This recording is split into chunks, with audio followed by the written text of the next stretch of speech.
Hello বন্ধুরা, সবাই কেমন আছেন? আশা করি সবাই ভালো আছেন। আমি আপনাদের মাঝে আবার হাজির হলাম। আপনারা আজকে থাম্বনেল দেখেই বুঝতে পারছেন আমি আজকে আপনাদেরকে নিয়ে কথা বলবো। বন্ধুরা, আজকে আমি কথা বলবো খালেদা জিয়ার মৃত্যুর পরবর্তী জিয়া উদ্যান, যে জিয়া উদ্যান আমাদের ঢাকা মিরপুরে শেরেবাংলা নগরে অবস্থিত। বেগম খালেদা জিয়া 2025 সাল 30শে ডিসেম্বর মৃত্যুবরণ করেন এবং মৃত্যুকালে তার বয়স ছিল 79 বছর। বাংলাদেশের রাজনৈতিক ব্যক্তিত্ব, যিনি 1991 থেকে 96 এবং 2001 থেকে 2006 সাল পর্যন্ত আমাদের দেশের প্রধানমন্ত্রী হিসাবে দায়িত্ব পালন করেন। তিনি বাংলাদেশের প্রথম নারী প্রধানমন্ত্রী এবং দক্ষিণ এশিয়ার ভিতরে বেনজির ভুট্টোর পরে তিনি আমাদের দেশের প্রথম নারী প্রধানমন্ত্রী হিসাবে বিবেচিত হন। তিনি বাংলাদেশ জাতীয়বাদী দলের চেয়ারপারসন ও দলনেত্রী ছিলেন, যা তার স্বামী জিয়াউর রহমান 1987 সালে বিএনপি জাতীয়বাদী দল হিসাবে প্রতিষ্ঠিত করেন। আমরা কম বেশি সবাই জানি তাকে সমাধিস্থল করা হয়েছে জিয়াউর রহমান মাজারে এবং তার স্বামীর কবরের পাশে। মৃত্যুকালে তার দুই সন্তান ছিল, এক সন্তান জনাব তারেক রহমান এবং আরেক সন্তান জনাব আরাফাত রহমান কোকো। উনি মৃত্যুবরণ করেন 1977 সালে। জিয়াউর রহমান রাষ্ট্রপতি হওয়ার পর তিনি বাংলাদেশে জাতীয়ভাবে ফার্স্ট লেডি হিসাবে পরিচিতি পান।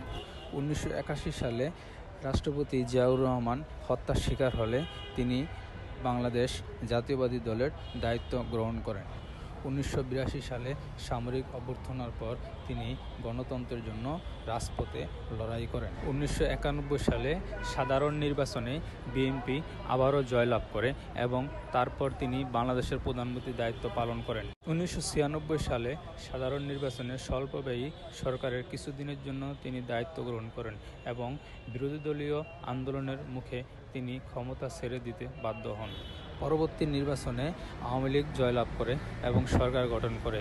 তারপর আবার 2001 থেকে 2006 সাল পর্যন্ত বিএনপি ক্ষমতা গ্রহণ করেন এবং তিনি প্রধানমন্ত্রী হন। ফোর্বস সামরিক বিশ্বে 100 ক্ষমতাধর নারীর ভিতরে বেগম খালেদা জিয়া 14তম স্থান হন। 1982 সালের 3রা জানুয়ারি তিনি বিএনপিতে যোগদান করেন। শেখ হাসিনা সরকারের আমলে দুর্নীতি মামলা দেখিয়ে 8 ফেব্রুয়ারি 2018 সালে তাকে কারাগারে পাঠানো হয়।